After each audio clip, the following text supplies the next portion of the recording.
पहले 3 बार हम ओम का उच्चारण करेंगे। ओम ईश्वर का मुख्य नाम है और ओम का जो डिक्शनरी मीनिंग है वो है सर्वरक्षक।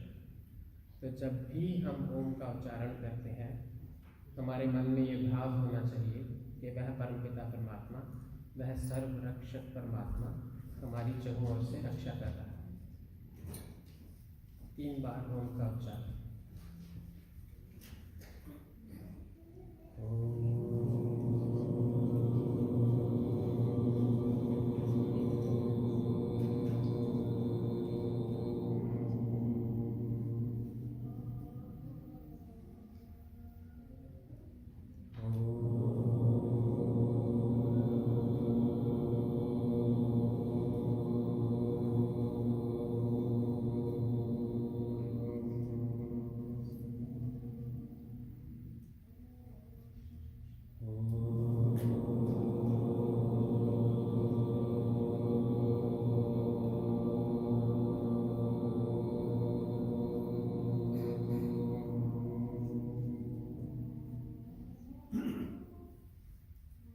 चलिए एक भजन गाते हैं मिलके, आप भी मेरे साथ गाइएगा।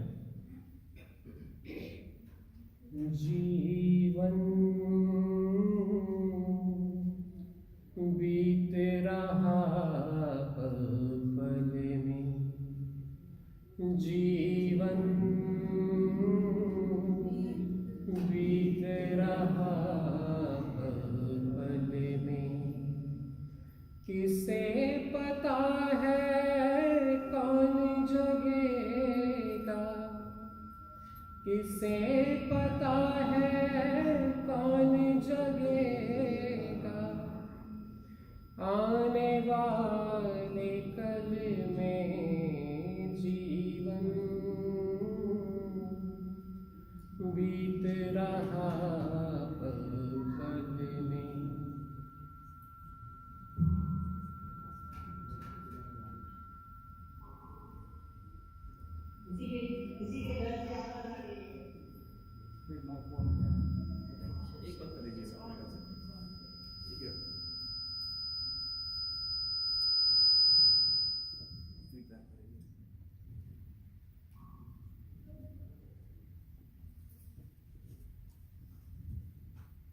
महाकाल विकराल खड़ा है, अपना फंदा डाल खड़ा है। महाकाल विकराल खड़ा है, अपना फंदा डाल खड़ा है।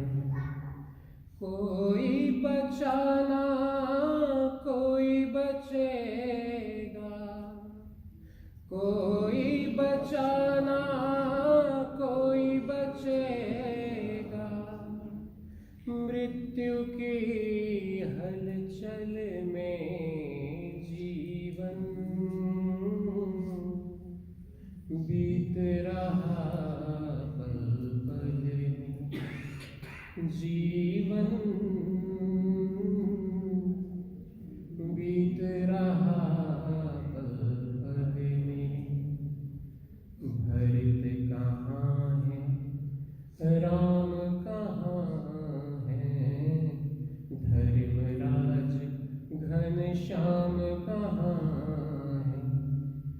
भरत कहाँ है राम कहाँ है, धर्मराज घनश्याम कहाँ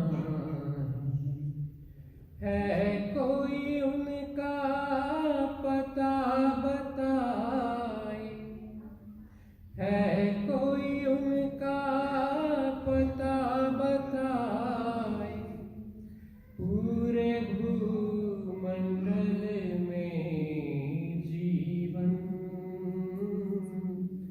बीत रहा पल पल में।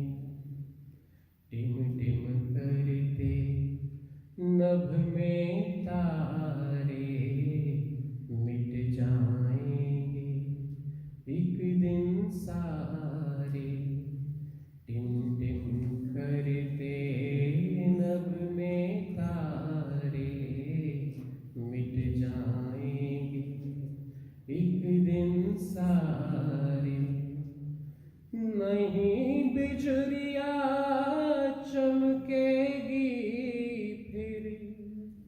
नहीं बिजुरिया चमकेगी फिर काले से बादल में जीवन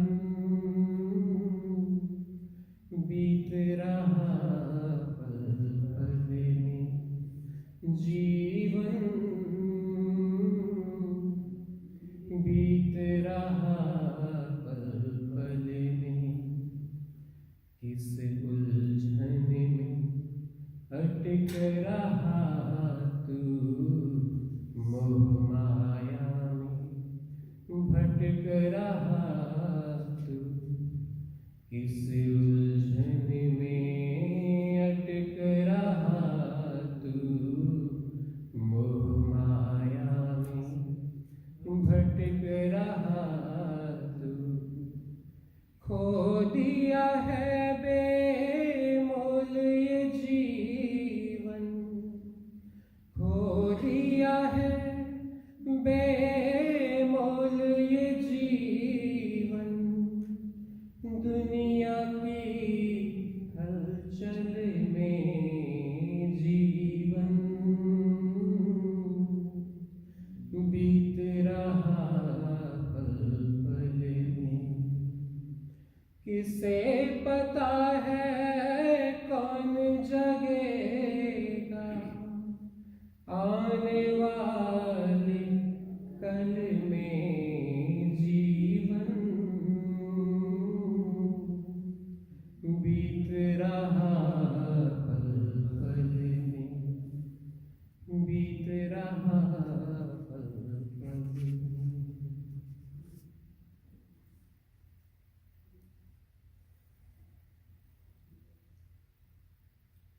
आज का हमारा जो विषय है वह है संसार को कैसे भोगे। इस संसार में दो प्रकार के प्राणी हैं, एक मनुष्य और एक अन्य जीव जंतु। दो प्रकार की योनियां हैं। तो भोगते तो सभी हैं, जीव जंतु भी भोगते हैं, मनुष्य भी भोगता है। लेकिन क्योंकि मनुष्य को कर्म करने की स्वतंत्रता है, मनुष्य सबसे सुपीरियर योनि है, इसलिए जो वेद ज्ञान है वह मनुष्य के लिए है।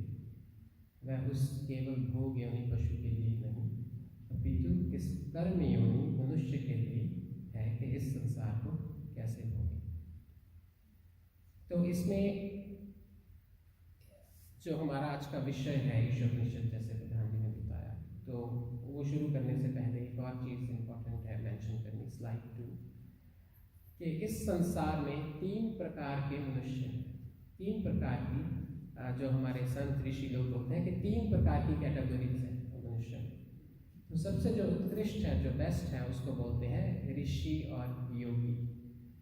ये वह कैटेगरी है जो स्वयं ईश्वर के सानिध्य से, जिनके और ईश्वर के बीच में और कोई नहीं आता, जो सीधा ईश्वर से ही ज्ञान प्राप्त कर लेते हैं और जो इस संसार को ऑब्जर्व करके ज्ञान प्राप्त कर लेते हैं।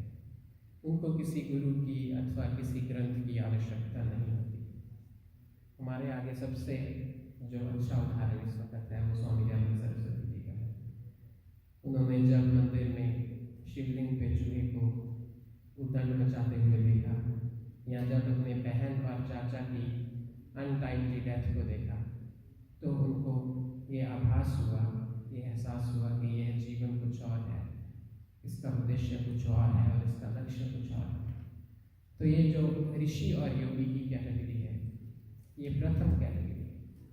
और जो द्वितीय कैटेगरी है, उसके लिए जो हमारे हम शब्द यूज करते हैं वह है उत्कृष्ट कोटि। उत्कृष्ट कोटि वो लोग हैं जो सीधा ईश्वर से अथवा संसार से तो ज्ञान नहीं प्राप्त कर पाते, पर उनकी जो भूमि है वो एकदम तैयार है। उनको बस एक हल्का सा हिंट चाहिए, उनको गुरु का एक वचन चाहिए और वो उसी से उनका जीवन तर जाता है और वो ज्ञान को प्राप्त करते हैं। इसका भी मैं आपको एक एग्जाम्पल दूंगा।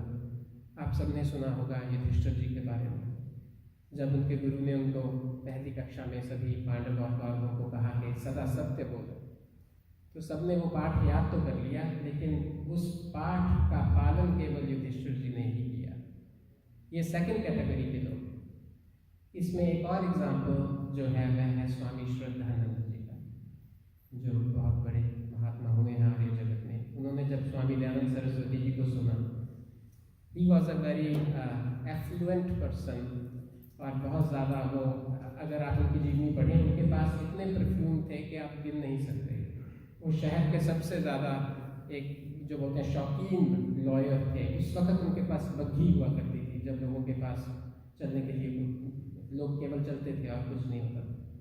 तो लेकिन जब उन्होंने स्वामी दयानंद सरस्वती जी को सुना और कर्म फल के बारे में सुना, जीवन के लक्ष्य के बारे में सुना, तो उनका जीवन एकदम बदल गया। यह है उत्कृष्ट कोटि। और तीसरी जो तीनों में से सबसे निम्न कोटि है, वह है सामान्य जन, जो कि हम सब हैं।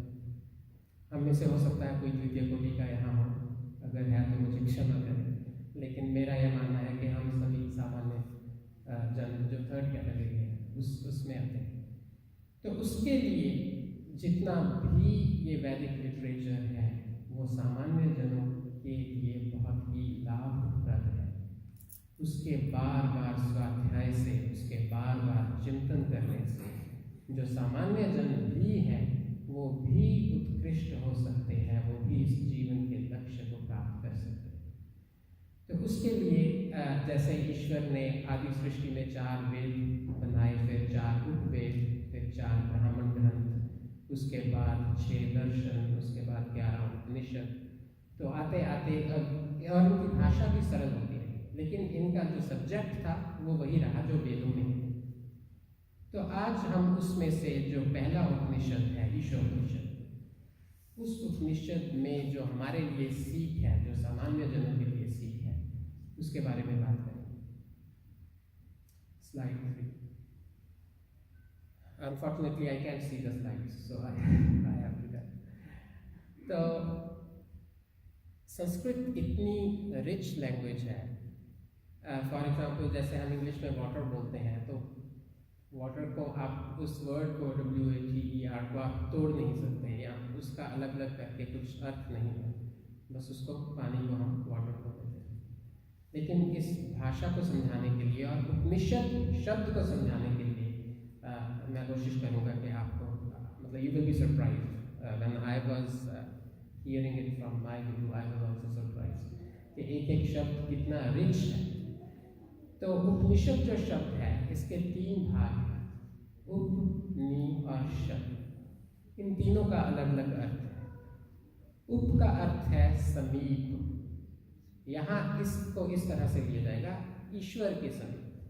और हम लोग उप को अपनी डेली भाषा में भी यूज़ करते हैं। जैसे इसी संस्था में जहाँ हम बैठे हैं, वैदिक कल्चरल सेंटर, यहाँ पे प्रधान जी हैं, तो प्रधान जी के सबसे समीप कौन होगा, उसको हम बोलेंगे उप प्रधान। बिल्कुल पास, जो नेक्स्ट टू प्रधान जी, ऐसे मुख्यमंत्री, उप मुख्यमंत्री। जैसे हम चश्मा पहनते हैं, उसको बोलते हैं उपनयन, नयन के बिल्कुल पास, आँख के बिल्कुल पास, उपनयन भी बोलते हैं चश्मे को। इसी प्रकार यहाँ पे उप का अर्थ है ईश्वर के समीप, नि का अर्थ है निश्चित रूप से। अगर हम इन ग्रंथों को पढ़ें, इनकी टीचिंग्स को पढ़ें और उनका अपने जीवन में आचरण करें, तो यह ग्रंथ हमें निश्चित रूप से ईश्वर के समीप ले जाने वाले हैं। यह उपनिषद का अर्थ है, इस शब्द का अर्थ है। और जो लास्ट वर्ड है इसमें, वह है शद। अब शद के आगे 3 मीनिंग है। एक है गति, एक है विशरण, और तीसरा है अवसाद। बस यही स्लाइड थोड़ी ज़्यादा डिटेल है, बाकी ठीक है। शद के जो पहला अर्थ है गति, उस गति के भी आगे 3 अर्थ हैं। गति के 3 अर्थ होते हैं, ज्ञान, गमन और प्राप्ति। उपनिषद एक ऐसा ग्रंथ है कि अगर हम इसको अपने जीवन में लेके आए, तो यह निश्चय रूप से हमें ईश्वर का ज्ञान प्रदान करने वाला है। गमन का अर्थ होता है ले जाने वाला, निश्चय रूप से ईश्वर की ओर ले जाने वाला है। प्राप्ति का अर्थ भी हमें पता है, निश्चय रूप से हमें ईश्वर प्राप्त करवाने वाला ग्रंथ है उपनिषद। और दूसरा अर्थ जो शब्द का है, वह है विशरण। विशरण का अर्थ होता है नष्ट हो जाना, नष्ट विनाश करना। उपनिषद एक ऐसा ग्रंथ है, इसके पालन से आपके अज्ञान और कुसंस्कारों का विनाश हो जाता है। आपके ज्ञान और कुसंस्कार जितने भी हैं वो नष्ट हो जाते हैं। यह है विशरण का। तीसरा जो शब्द है वह है अवसाद। अवसाद का अर्थ होता है, ये एक नेगेटिव वर्ड है, डिप्रेशन भी बोलते हैं हम अवसाद को, कि वह अवसाद में चला गया। अवसाद का दूसरा अर्थ होता है उदासीनता, निष्क्रियता। तो यहाँ हम जो मीनिंग लेंगे उदासीन से लेंगे। उपनिषद का पालन करने वाला साकाम कर्मों के प्रति उदासीन हो जाता है। वो वह कर्म नहीं करता जो उसके फायदे के लिए हो, वो वह कर्म करता है जो दूसरों के फायदे के लिए हो। आप लोगों ने बहुत से बॉलीवुड सॉन्ग सुने होंगे, जैसे मैं आज अभी रास्ते में आते आते ही सोच रहा था, अपने लिए जिए तो क्या जिए, और दूसरा गाना किसी का दर्द ले सके तो ले उधार, जीना इसी का नाम है। तो बहुत से ऐसे सॉन्ग्स भी हैं जो ये बताते हैं कि दूसरे के लिए आप क्या कर सकते हैं, जो आपका अपना फायदा नहीं, दूसरे का फायदा पहले सोचें। तो उपनिषद ऐसा ग्रंथ है जो सकाम कर्मों के प्रति आपको उदासीन करता है, आप पहले दूसरे का फायदा सोचते हैं। तो इस उपनिषद में जो सबसे पहला उपनिषद है वह है ईशोपनिषद। और वी आर लकी कि ईशोपनिषद एक ऐसा उपनिषद है जो डायरेक्टली यजुर्वेद का 40वां अध्याय है, विद माइन्यूट डिफरेंसेस, जो लास्ट वाले एक मंत्र है उसमें। और ये मतलब बिल्कुल सेम यजुर्वेद के 40वें अध्याय का नाम ही अगर हम बोलते हैं ईशोपनिषद है तो कुछ गलत नहीं है। तो इसलिए जिस मंत्र के बारे में आज हम डिस्कशन करेंगे, स्लाइड 4, तो वह मंत्र है ईशोपनिषद का पहला मंत्र। स्लाइड 4। चलिए हम एक बार मिलकर इस मंत्र का पाठ करते हैं। आप मेरे पीछे बोलिएगा, मंत्र आपके सामने आप देख सकते हैं। ईशावास्यमिदं सर्वं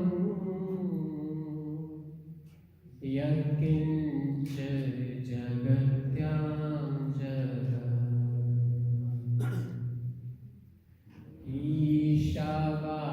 ईशावास्यमिदं सर्वं यत्किंच जगत्यां जगत्। तेन त्यक्तेन भुञ्जिथा मा गृहः कस्यचित् धनम्। तेन त्यक्तेन भुञ्जिथा मा गृहः कस्यचित् धनम्।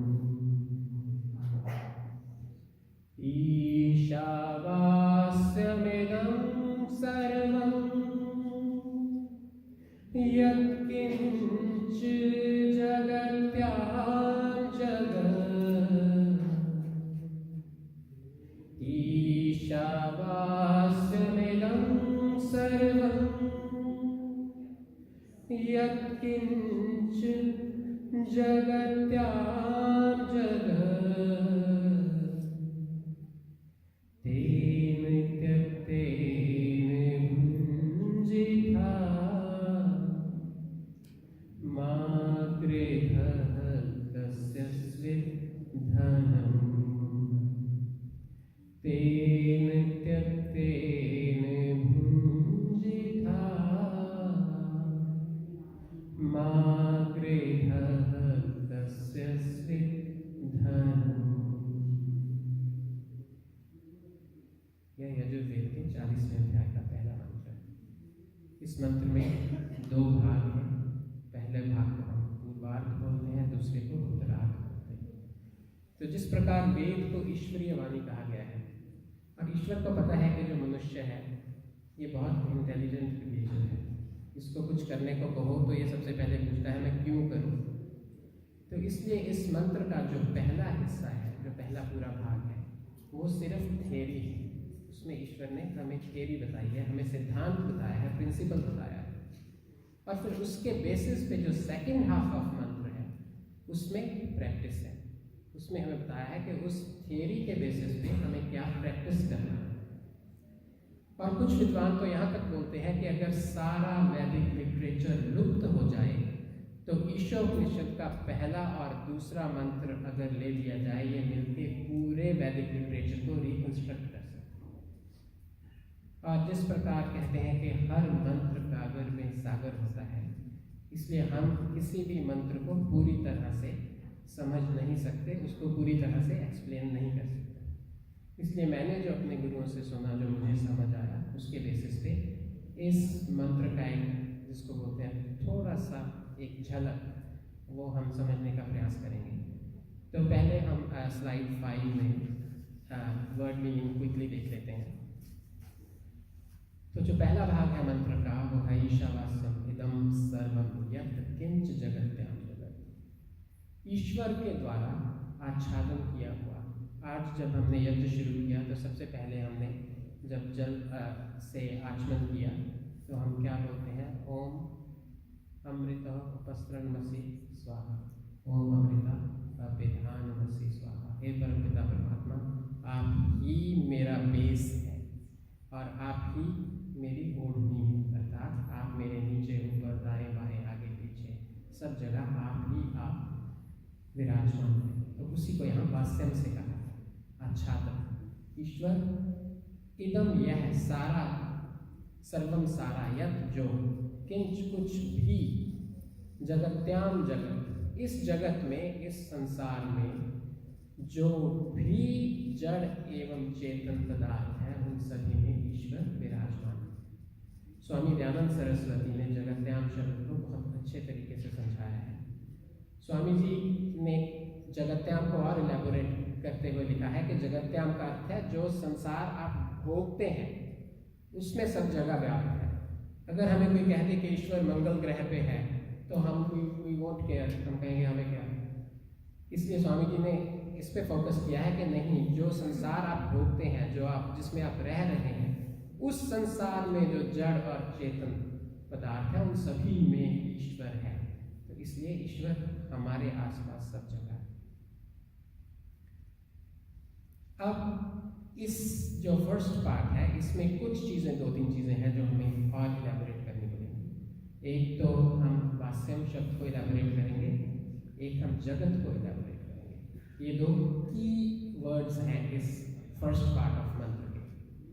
अब जो फर्स्ट की वर्ड है वास्यम, उसी को समझाने के लिए स्लाइड 6 में वेद का ही एक मंत्र है जो इसको प्रूव कर रहा है कि इसमें क्या कहना चाह रहे हैं। तो इस मंत्र का आप सिर्फ दूसरा हिस्सा ही देखें, पहला हिस्सा हम छोड़ देते हैं। पादोवस्य विश्वाभूतानि त्रिपादस्य अमृतम दिवि। ये मंत्र यह कहता है कि ये जितना भी ब्रह्मांड है, यह ईश्वर के केवल एक हिस्से में, 25% ऑफ हिस्से में है।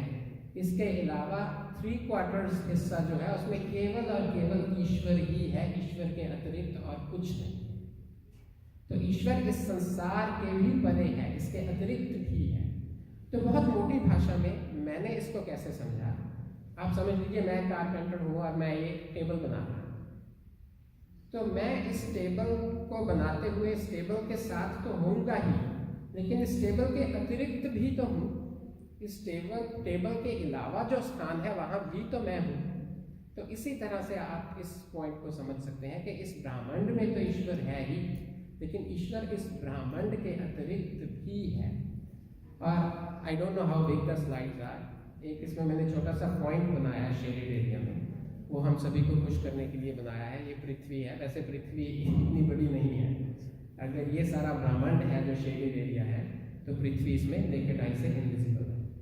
लेकिन चलो फिर भी हमारे हौसले के लिए नहीं करता नहीं कुछ तो लगेगा कि हम भी एग्जिस्ट करते हैं। तो पृथ्वी तो ब्रह्मांड का एक बहुत ही तुच्छ और छोटा हिस्सा है, तो उसके अतिरिक्त भी ईश्वर है। इसलिए वास्यम शब्द बहुत इंपॉर्टेंट है हमारे लिए समझना।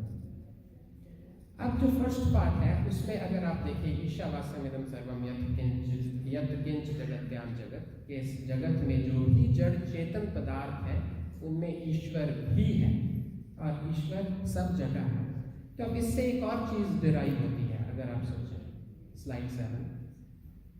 इससे एक कॉन्सेप्ट ड्राइव होता है जिसको बोलते हैं त्रैतवाद। इससे ये पता लगता है कि इस पूरे जगत में 3 पदार्थ हैं टोटल, ईश्वर, आत्मा और प्रकृति। ईश्वर, जीव और प्रकृति, ये 3 पदार्थ इस संसार में हैं। बहुत सी ऐसी फिलॉसफीज है जहाँ पे द्वैतवाद बोलते हैं या अद्वैतवाद बोलते हैं, बोलते हैं कि इस ब्रह्मांड में केवल और केवल ईश्वर ही है, हम तो ईश्वर के अंश हैं। और कुछ लोग बोलते हैं केवल ईश्वर और आत्मा ही है और ये प्रकृति तो भ्रम है। क्या बोलते हैं? ब्रह्म सत्य जगत मिथ्या। तो ये उस चीज को समझाने के लिए है कि ऐसा नहीं है। 3 यूनिक एंटिटीज हैं, ये हमें याद रखना है हमेशा, आत्मा, परमात्मा और प्रकृति, जिसको मैटर बोलते हैं। प्रकृति की बहुत सिंपलेस्ट डेफिनेशन, जो भी अभी इस वक्त आपको आंखों से दिख रहा है, वह प्रकृति। और अगर हम आगे जाके समझें तो एक चीज और समझने वाली है। स्लाइड 8 में जो जगत और संसार शब्द है पहले पार्ट ऑफ द मंत्र में, वो भी हमें समझना पड़ेगा। जगत की बड़ी विचित्र डेफिनेशन है, संस्कृत का शब्द है जगत। जगत को बोलते हैं जायते गच्छति तिष्ठति इति जगत। अब जायते का अर्थ होता है जो उत्पन्न होता है, उसको जगत बोलते हैं। अब इस डेफिनेशन में ही एक चीज और छिपी हुई है। आप सबने सुना होगा, गुरबानी में भी कहा है, जो उपजे सो विनश है। जो उत्पन्न होता है उसका विनाश भी होता है। यह एक यूनिवर्सल प्रिंसिपल। जहां भी आप ये चीज सुनो कि कोई उत्पन्न हुआ है, तो बस ये सोचने की जरूरत ही नहीं है, वो अनादि नहीं है। जो भी उत्पन्न होता है उसका विनाश भी होता है। सो जायते शब्द का चाहे डिक्शनरी मीनिंग ये होता है कि यह उत्पन्न होता है, लेकिन इसमें एक हिडन मीनिंग ऑटोमेटिकली है कि इस जगत का विनाश भी होता है। दूसरा है गच्छति, गतिशील, परिवर्तनशील। यह जगत लगातार गतिशील है, परिवर्तनशील है। अब ये चीज़ें समझनी क्यों जरूरी है? अब गच्छति का ही एक और, गच्छति को समझाने के लिए ही जगत को जैसे हम संसार बोलते हैं, तो संसार की भी डेफिनेशन यहाँ पे है इसी स्लाइड में, संसरति इति संसार। जो सरकता रहता है, जो खिसकता रहता है, जो परिवर्तनशील है, उसको संसार बोलते हैं। अब हम एज अ मनुष्य सबसे बड़ी मिस्टेक क्या करते हैं कि इस अनित्य संसार में नित्य सुख को ढूंढने का प्रयास करते हैं। हालांकि संसार की डेफिनेशन में ही ये लिखा है कि यह अनित्य है, और संसार की डेफिनेशन में ही यह लिखा है कि यह गतिशील है, यह परिवर्तनशील है।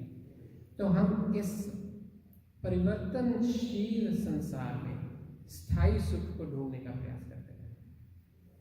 तो इस मंत्र में हमें यह सिखाया गया है कि जो भी परिवर्तनशील है, जो गतिशील है, जो टेम्परेरी है, उसमें मिलने वाला सुख भी टेम्परेरी ही होगा, परमानेंट नहीं हो सकता। तो यह हमें समझना है।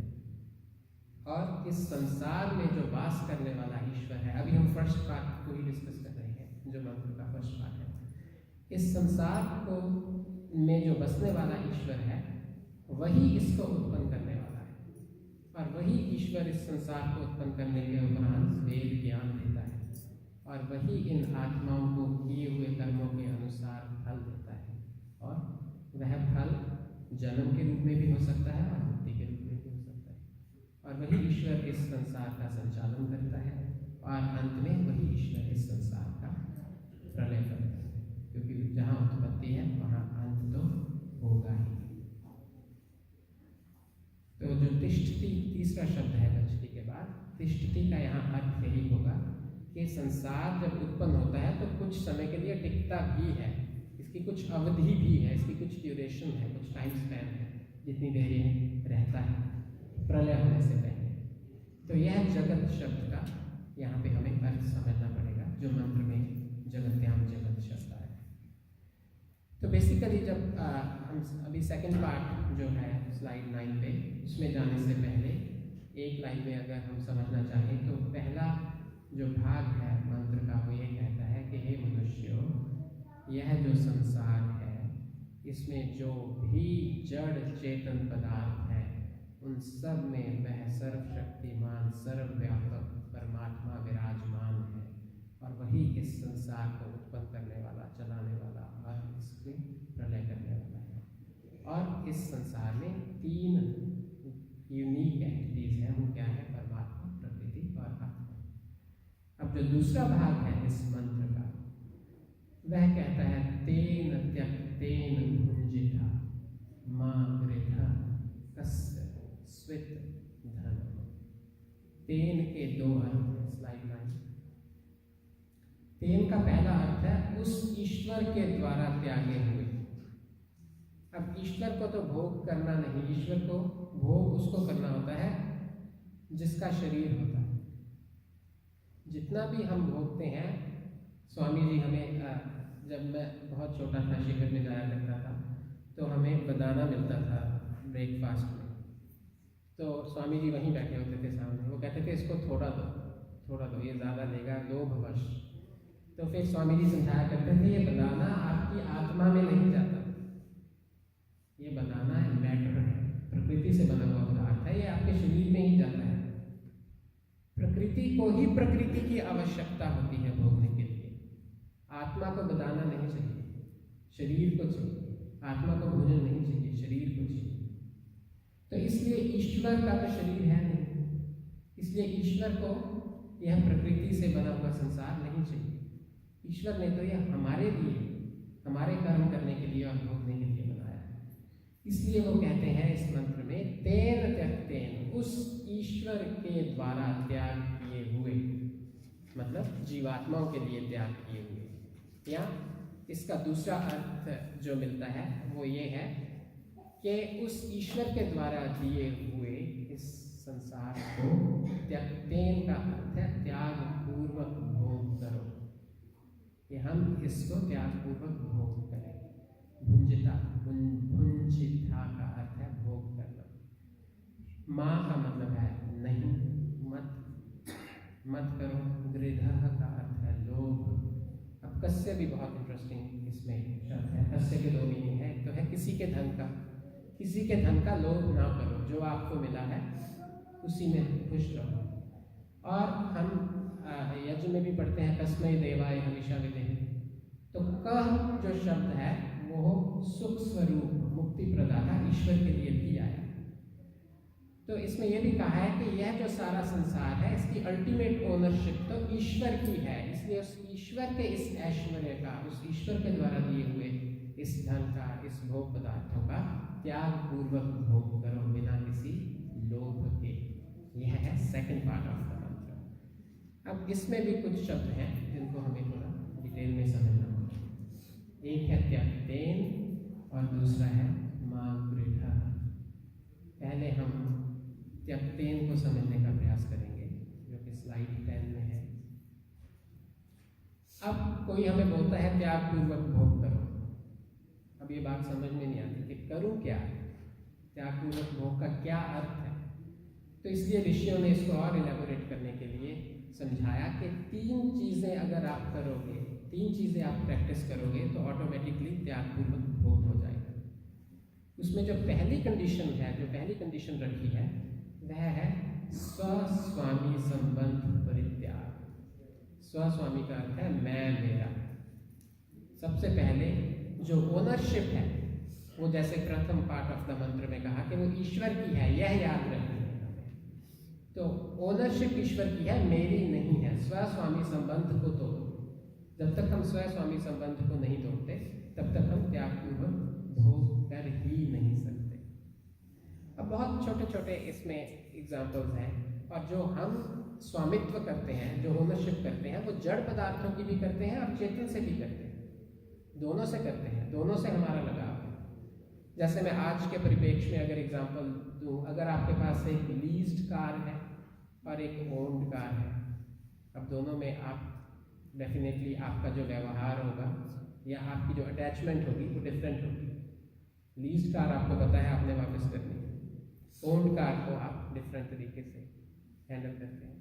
इसी प्रकार आप होटल में जाते हैं, अब होटल का कमरा आपको पता है आपने 2, 4, 6, 8, 10 दिन बाद छोड़ना है, उसमें आपको स्वयं-स्वामी संबंध नहीं होता, लेकिन अपने घर में जो आपका अपना कमरा है उसके साथ आपका स्वयं-स्वामी संबंध होता है।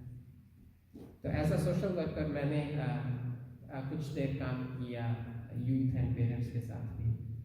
तो वहाँ हमें एक बड़ी इंटरेस्टिंग फाइंडिंग पता लगी कि जो ट्रबल्ड चिल्ड्रन हैं उनके पेरेंट्स हमारे पास आते थे बच्चों में क्या क्या प्रॉब्लम्स हैं डिस्कस करने, और हमें कई सेशंस के बाद पता लगता था प्रॉब्लम तो पेरेंट में है, बच्चे में है ही नहीं। और उस प्रॉब्लम का कारण क्या था? स्वयं-स्वामी संबंध, मैं मेरा, ठीक है, वो पोसेसिवनेस, वो बच्चे के प्रति ओनरशिप, वही कॉज था सारी प्रॉब्लम का। तो इसलिए चाहे वो पत्नी हो, बच्चा हो, माता हो, पिता हो, कॉलीग हो, सबॉर्डिनेट हो, जो भी आपका चेतन पदार्थ हो, और चाहे वो जड़ पदार्थ हो, उसमें घर हो गया, आपकी जितनी भी इन्वेस्टमेंट्स हो गई, आपके पास जो भी जड़ पदार्थ है, उन सभी से जो हमारा स्वयं-स्वामी संबंध है वो इतना ज़्यादा घनिष्ठ है कि हम उसको तोड़ नहीं सकते। तो सबसे पहले जो प्रीडिक्विजिट जो एक कंडीशन है त्यागपूर्वक होने की, वो यही है कि इसको तोड़ दो। और सबसे इंटरेस्टिंग बात यह है कि बिना त्याग के तो ये सृष्टि चल ही नहीं सकती। ये एक बहुत नेचुरल फिनोमिना है, हम सिर्फ अपनी अविद्या के कारण इसमें फंसे हैं। अगर सूर्य अपनी गर्मी का त्याग ना करे तो समुद्र से इवेपोरेशन नहीं होगी। अगर समुद्र अपने जल का त्याग ना करे तो बादल में पानी नहीं आएगा। अगर बादल उस जल का त्याग ना करे तो वृष्टि नहीं होगी, प्रेसिपिटेशन बोलते हैं। अगर बारिश ना हो तो पृथ्वी पे अन्न नहीं होगा। अगर पृथ्वी पे उस अन्न का त्याग पृथ्वी हमारे लिए ना करे तो हम जीवित नहीं रहेंगे। अगर हम उस अन्न को तोड़ के मुंह में डाल लें और मुंह उसका त्याग ना करें, ये तो बहुत स्वाद है, मैं इसको छोड़ूंगा नहीं, मैं अपने मुंह में ही रखूंगा, तो भी हम जीवित नहीं रह सकते। मुंह उसको छोड़ के अगर पेट उसका त्याग ना करे तो पता ही है तो कॉन्स्टिपेशन की कितनी दवाइयाँ होती हैं। तो इस तरह त्याग जो है ये तो एक बहुत नेचुरल फिनोमेना है, या तो इस सृष्टि का नियम है, लेकिन अनफॉर्चुनेटली हम धीरे धीरे इतने अविद्याग्रस्त हो जाते हैं कि हम इसको ना समझने के कारण स्वयं-स्वामी संबंध में फंसते जाते हैं। और जो दूसरा इसमें एक कंडीशन है त्यक्तेन भुञ्जीथा का पालन करने की, वह है तप। तप का अर्थ है, और तप को भी और इलेबोरेट करें, शारीरिक तप, वाचनिक तप और मानसिक तप। शारीरिक तप क्या है? सर्दी, गर्मी, भूख, प्यास, दर्द, इन सभी चीज़ों को खुशी खुशी सहना। जैसे एक संत कहा करते हैं ना कि there is a difference between pain and suffering. अगर आपको पेन हो रही है वो अलग बात है, लेकिन अगर आप उसको झेल नहीं पा रहे तो आपको सफरिंग भी हो रही है। तो सफरिंग से बचना। अब फॉर एग्जांपल इसके बाद हम नीचे जाएंगे भोजन के लिए। मान लीजिए जो एंड वाले 10 लोग हैं उनको पता लगे कि भोजन तो खत्म हो गया। अब अगर मन में कुछ खिन्नता आएगी, कुछ दुख होगा, तो इसका मतलब हम अभी शारीरिक तप नहीं करते। अगर स्ट्रेस होगा कि अब जल्दी निकलें इधर से, यहाँ तो अब कुछ है नहीं, अब कुछ ढूंढे खाने के लिए, घर जाए या कहीं बाहर से मंगा, तो यह शारीरिक तप का अभाव है। तो तप शारीरिक भी होता है, वाचनिक भी होता है। वाचनिक तप क्या होता है? आप जो भी बोलें सत्य बोलें, ये वाचनिक तप है, बहुत मुश्किल है। और जो भी बोलें मधुर बोलें, और जो भी बोलें हित कर बोलें, दूसरे के हित का बोलें। कई बार क्या होता है, हम दूसरे के हित का भी बोलते हैं, सत्य भी बोलते हैं, लेकिन मधुर नहीं बोल पाते, तो वो तप नहीं है। छोटी सी कहानी मेरे फादर मुझे सुनाया करते थे कि कोई थका हुआ कोई युवा किसी गांव में पहुंचा, उसने रात को दरवाज़ा खटखटाया तो एक बूढ़ी अम्मा ने डोर खोला। तो कहा भी क्या प्रॉब्लम है? कहता मैं बहुत थका हुआ हूँ और भूखा हूँ, सुबह से चल रहा हूँ, तो मुझे कुछ खाने को दो। तो उस माँ को उस पर तरस आया, उसने उसको अंदर बुलाया, बुला के उसको बिठा दिया। कहती मैं हारी होती थी ना पहले जिस पे दाल बनाते थे, तो उसने उसके लिए दाल बनानी शुरू कर दी। पानी डाला, दाल डाली, दाल बननी शुरू हुई। तो उसको बड़ा अच्छा लगा कि ये माँ कितनी अच्छी है, इसने मुझे आश्रय भी दिया और मेरे लिए दाल भी बना रही है, भोजन बना रही है। तो उसको लगा मैं भी इसके लिए कुछ करूँ, इसको कुछ बताऊँ। तो उसने देखा कि अंदर जो डोर है वो बहुत नैरो है, छोटा है, और डोर के अंदर जो छोटा सा आंगन है उसमें एक बड़ी भैंस बंधी हुई है। तो वो उस माँ को बोलता, उस बूढ़ी को बोलता, कहता माता जी आपकी अगर ये भैंस मर जाएगी तो ये इस दरवाजे में से बाहर कैसे आएगी? आपको तो बड़ी समस्या आएगी। अब उस बेचारी बूढ़ी का जो सोर्स ऑफ इनकम था वो सिर्फ वो भैंस ही थी। तो उसको बड़ा गुस्सा आया, तो उसने वो जो हारी थी, जो वो कंटेनर था, वो उठा के उसको कहती कि तू अपना कुर्ता कर जल्दी, और उसके कुर्ते ने डाल दिया। कहती बस ये ले और निकल जाए। तो वो जब बाहर निकला, वो गरम गरम, और नीचे से वो बूंदें उसकी टपक रही हैं, तो रास्ते में किसी ने कहा कि भाई ये क्या टपक रहा है तुम्हारे कपड़ों में से? कहता ये मेरी जुबान का रस टपक रहा है, ये मेरी जुबान का रस टपक रहा है। तो इसलिए जो वाचनिक तप है ये बहुत कठिन है, ये इतना आसान नहीं है, ये भी हमें करना चाहिए। हालांकि हम कई बार सोचते हैं कि हम दूसरे के हित की बात करते हैं, लेकिन वो मधुर भी हो। तीसरा है मानसिक तप।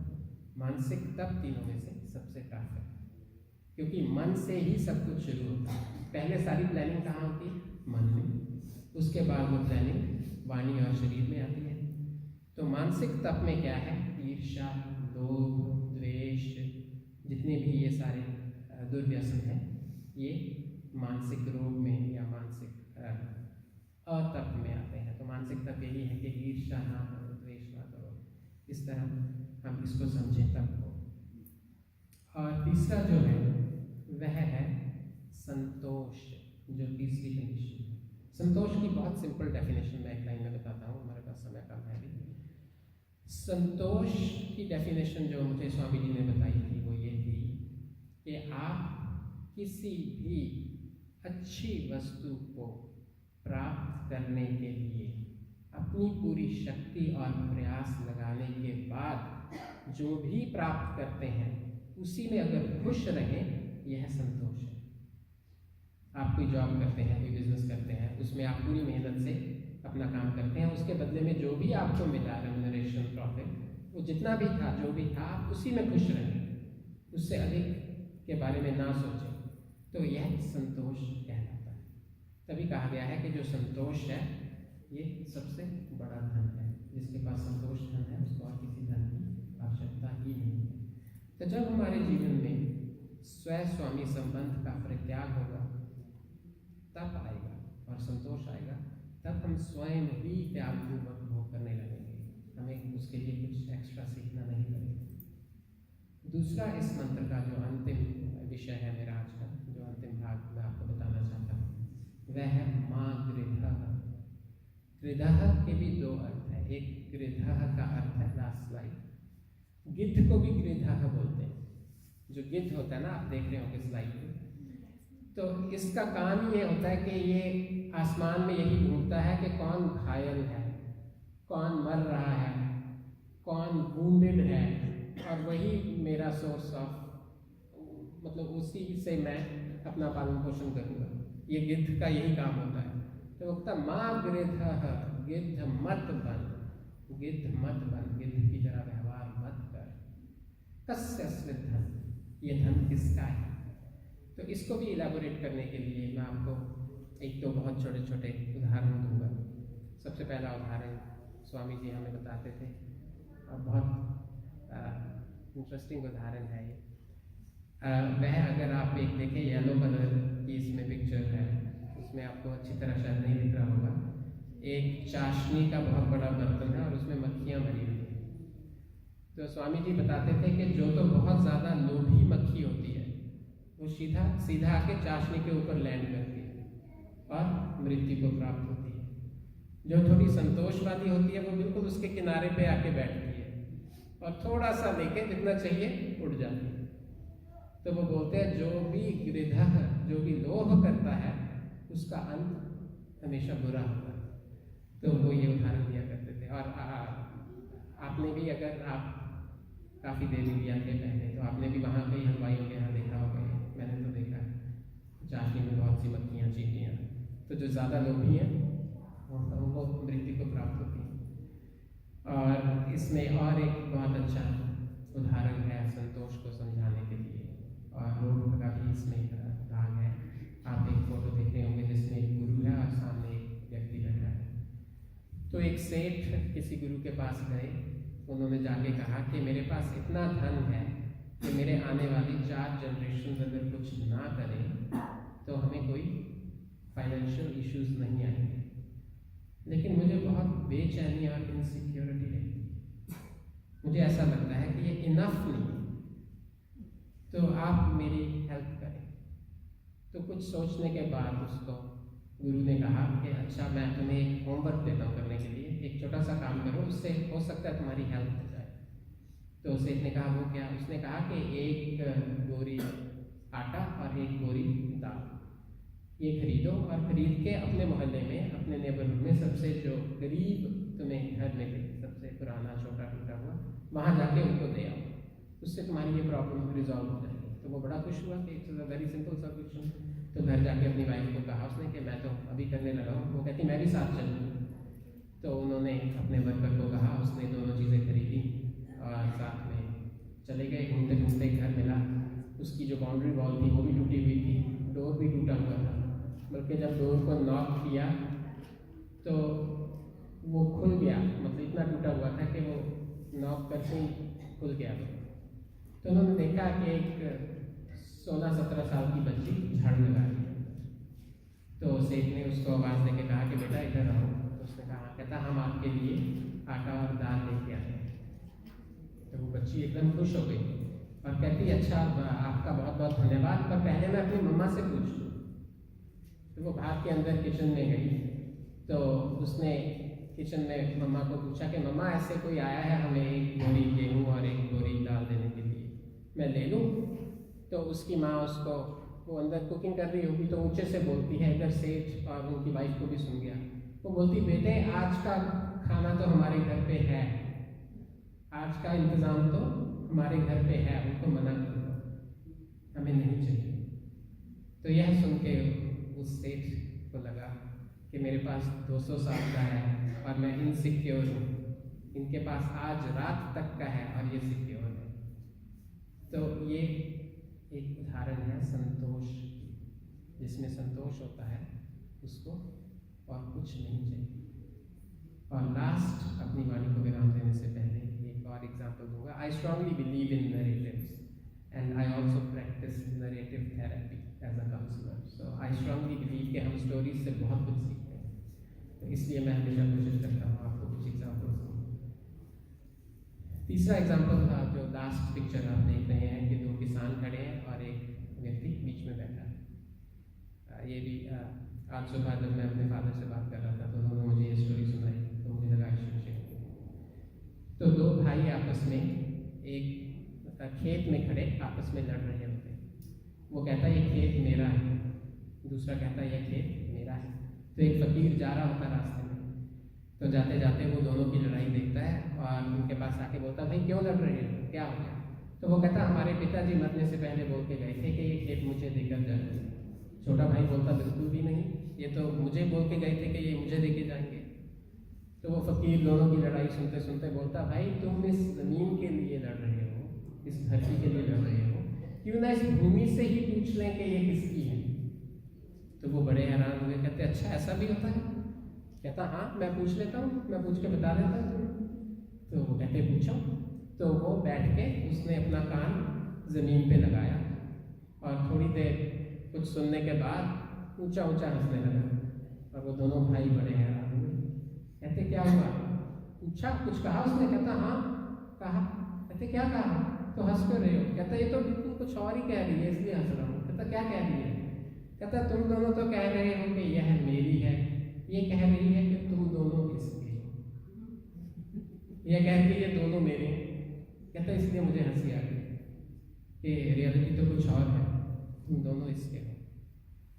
तो ये इस मंत्र को हमने अपनी तरह से समझा, इसके एक एक शब्द को, जो इम्पोर्टेंट कीवर्ड्स थे, जैसे मार्गरेट था और दूसरा था त्यागपूर्वक भोग कर तेन त्यक्तेन मुझे था, और पहले हिस्से में हमने जगत शब्द को समझा, वास्यम शब्द को समझा।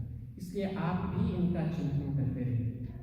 और मैं एग्जाम्पल्स तो हम बहुत ले सकते हैं, प्रेजेंट उससे भी ले सकते हैं। गृह में अगर हम देखें कि किस तरह आज के कॉन्टेक्स्ट में लोग टैक्स की चोरी करते हैं, लोग अपने आप को और कष्ट में डालकर इन्वेस्टमेंट्स करते हैं और बाद में स्ट्रेसफुल सिचुएशन में आते हैं। ये सब त्रिधा के अंडर ही है। तो आज इसके बाद हमारा सबका ये होमवर्क है कि हम इस मंत्र के बारे में और विचार करें और चिंतन करें, क्योंकि चिंतन ही मनुष्य को पशु से डिफ्रेंशिएट करता है।